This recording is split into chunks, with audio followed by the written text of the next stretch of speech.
લાય. હેલો. શું હાલે જયકુમાર?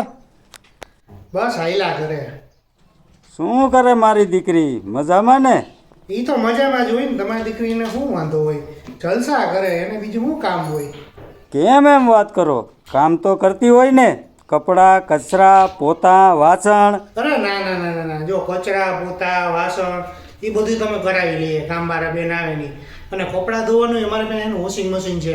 અને એમાંય ખાસ શું કપડાં એ કામવાળી બેનને જ ધોવાના, એને જ વાપરવાનું. તમારી દીકરીને તો જરાય તકલીફ જ ન પડવી જોઈએ.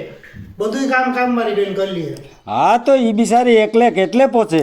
તમારા બધાની રસોઈ હોય કાંઈ એમને એમ આવું શરીર થયું છે? ત્રણેય ટાઈમ પેટ ભરીને ખાવ ત્યારે આમ થાય.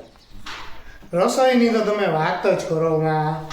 એ ગામમાં બધી હોટલું, રેસ્ટોરન્ટ, લારીવાળા બધાય ઓળખવા માંડ્યા. એને બધાને ખબર અમને હવે શું ભાવે, કેવો સ્વાદ જોઈએ, હું બધાને ખબર હે મારે શું કેવો સ્વાદ જોઈએ નહીં.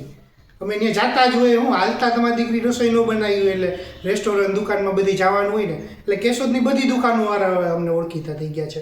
એટલે રસોઈમાં તો તમારે કેવું જ ન પડે. હવે આ સિઝન હાલે, પેલા પાપડ કર્યા, વેફર કરી, ઘઉં કરશો અને પછી મસાલા, તો પછી ક્યારેક બહારનું ખાઈ લેવાય ભાઈ.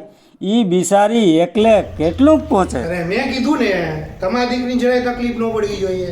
જો પાપડ અમે કરાવી લીધા, વેફર અમે કરાવી લીધી, અને ઘઉં તો હમણાં અમે લેવા કેમ તો કે મને કે વીણા નહીં, મારી પાસે ટાઈમ જ નથી. તો મેં કીધું તો શું કરું? તો ઘઉં મોંઘા મહિના લીધા, સીધા ભરવાના જ રહ્યા. એટલે એને હે ને કાંઈ કામ જ નહીં. અને મસાલે તૈયાર બધાય સીધા ગયણીમાં જ જાય.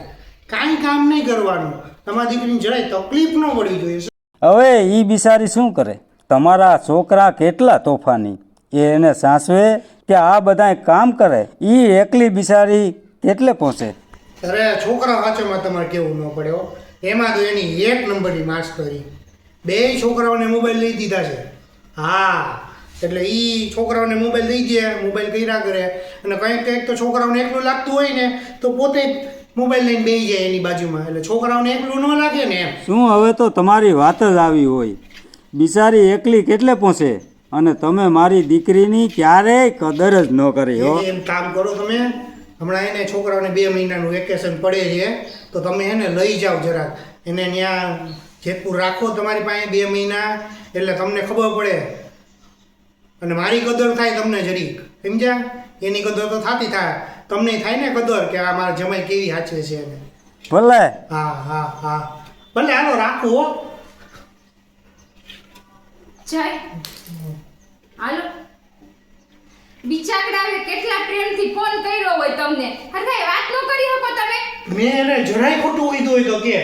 એટલે ખોટું નથી કીધું, પણ એવું બધું ત્યાં કહેવાનું હોય? તો એ તો આપણે ઘરના કહેવાય ને. એમ આપણે ક્યાં થોડું ખોટું કીધું છે જરી? બિચાકડાએ પ્રેમથી ફોન કર્યો હોય તમે, હું એટલે તો મને ઉત્સાહ હતો. મેં ફોન નો લઈ લીધો. હું બોલે આ તો હું જ વાત કરી લઉં.